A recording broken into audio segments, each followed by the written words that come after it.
At ako'y nagbabalik, mahal. Ako pa rin to, ang radio DJ na tamang tao. Di ba nga sabi ko sa inyo, ako lang ang radio DJ na kayang trumato ng tama sa'yo. Kaya kung ako sa'yo, jowain mo na ako. Ilang pagpaparinig pa ba ang dapat gawin? Anyway, mahal, balik na tayo sa ating Chinitok sa usapang pag-ibig mula sa chinito ng buhay mo. At diba nga sabi ko kanina, mahal, ibibigay ko ang 3 diskarte para magka-love life ka naman ngayong Pasko.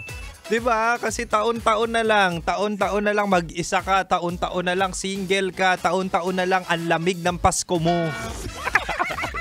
Nakaka-alarma na no? Pero sige, mag-recap na tayo, mahal. Sabi ko kanina, una, kung gusto mo magka-jowa ngayong Pasko, aba, lumabas ka. Diba?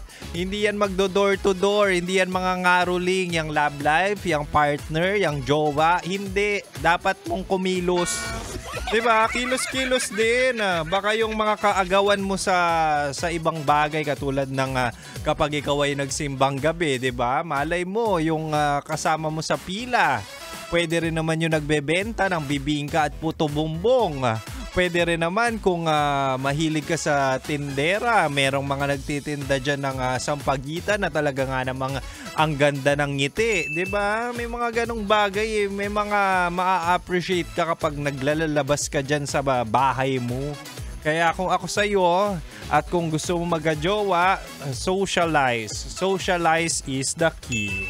At ang pangalawa naman, mahal, sabi ko kanina, kung gusto mong magka-jowa ngayong Pasko ay i-upgrade mo ang iyong lifestyle. Magpasarap ka, 'di ba? Self-improvement, 'di ba? Kapag ganitong bare months, mahal, marami ng oras sa mga tao. Marami ng oras mag-stories, mag-view ng stories, lumandi.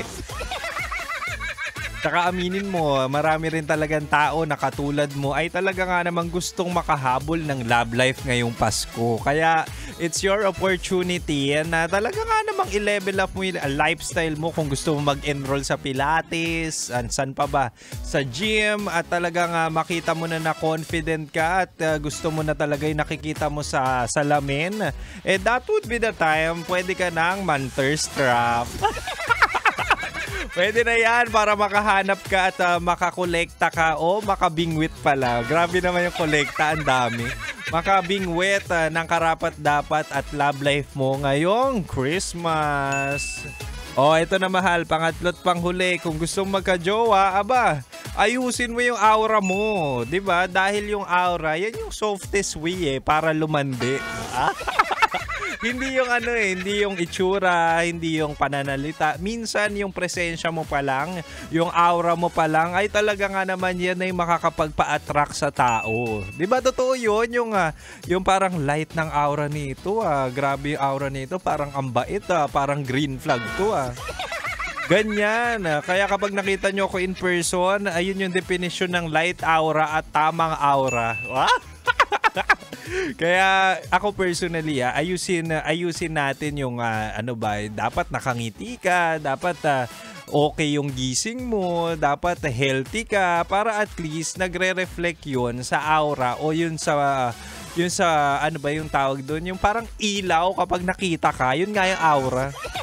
Magre-reflect yun. Hindi yung kapag puro ka bitterness, puro ka negativity. Definitely, dark aura yung makikita. Kaya kung gusto mong magka-jowa, might as well have a great mentality, diba? Posture, ano pa ba, outlook in life para mag-reflect sa aura at makahabol ngayong Pasko. Diba? Ang hirap kapag wala kang bembang. Nakakamiss nakakamiss kaya, nakakamiss merong kasama tuwing Pasko. Sana magkaroon ka na, mahal, at malay mo ako yun, 'di ba? Anyway, ako'y sisibat na, mahal. Ako'y sisibat na, pero wag ka mag-alala, susunod na po sa akin si Raketera at Titan Jello. Tatay Jello. Titan Jello sa kanilang programang Rocky's Secret Files with Titan Jello. Kaya, mahal, manatiling nakatutok dito lang sa 90.7 Love Radio. Kailangan pa bang i-memorize yan? Basic!